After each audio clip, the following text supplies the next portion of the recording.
released the last known photos of the escaped convicted murderer. These new images show Lopez on the morning of his escape as he was being escorted to the prison bus he would later flee from. We'll speak to one of the leading officials on the investigation in a moment. Lopez, who's about 6 feet tall, weighs about 200 pounds, has been on the run for nearly a week. The 46-year-old was heading to a medical appointment on board a bus with 15 other prisoners and 2 veteran prison officers. Prisoners on the bus were all cuffed, and metal caging separated them from the armed driver and a second officer carrying a shotgun in the rear. Still, Lopez, who has ties to the Mexican mafia, managed to remove his restraints and stab the driver in the hand and chest. The driver was able to stop the bus.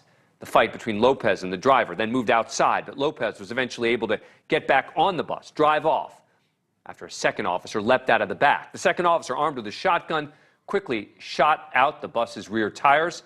After about a mile, Lopez lost control and the vehicle veered into a drainage ditch on the side of the road. Lopez fled on foot through a cow pasture. That's the video we just showed you. The 2 officers caught up and fired at him, but it didn't appear he was hit. This all went down in Leon County, a rural area between Dallas and Houston. Authorities believe Lopez is still likely in that area. And earlier today, the Texas Department of Criminal Justice warned the public to stay on the lookout.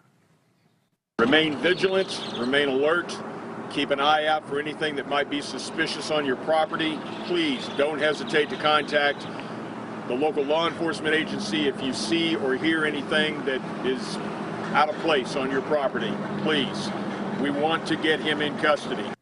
In 2004, Lopez was able to evade Texas police as they sought to arrest him, remained hidden with the help of the Mexican cartel.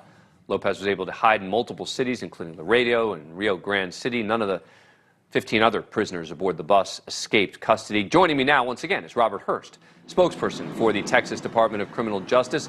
Thank you very much for joining us again. Really appreciate it. All right, so anything new, any tips you've gotten? Give us any kind of updates you got.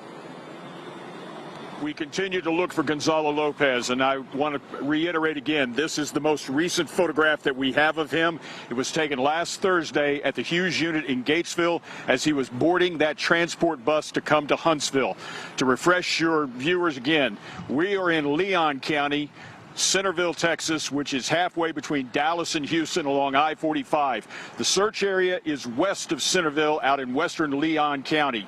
We've got over 300 officers that continue to search this area looking for him. All the information that we have right now, Dan, tells us that he's still here. We do not believe that he has left this area. All the indications we have is that he's still back here. We are going to get him. How reliable is the perimeter that you've been able to set up there? And when I say reliable, I mean how confident can you be that he hasn't been able to pierce it or get out? We set up that perimeter within a matter of about 30 to 40 minutes after he escaped last Thursday. He would not have been able to get very far on foot. And that's the last time we saw him was running into a wooded area on foot. Thank you for watching. Click the red subscribe button below so you can get more of NewsNation's fact-driven, unbiased coverage.